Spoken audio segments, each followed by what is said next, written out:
আছে সেটাই তোমাদের দেখাবো বন্ধুরা। এতক্ষণ থেকে রান্না করে সোজে চলে এলাম টেবিলে। কী কী আছে দেখে নাও আজকে বন্ধুরা।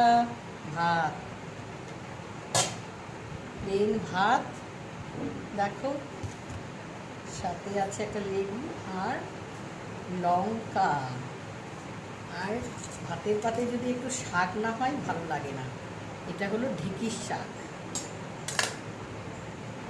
ঢেঁকির শাক আছে ডিমের পেটির কষা। দেখো, ডিমের পেটির কষা আছে ডাল। ডাল না হলে বাঙালির কিন্তু ভাত খাওয়া পূরণ হয় না।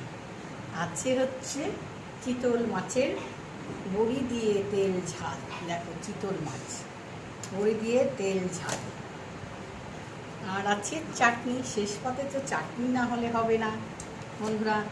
তো কেমন লাগলো পাত সাজানোটা অবশ্যই তোমরা কমেন্ট করে জানাবে, লাইক করবে, শেয়ার করবে, চ্যানেলটাকে সাবস্ক্রাইব করে নিবে।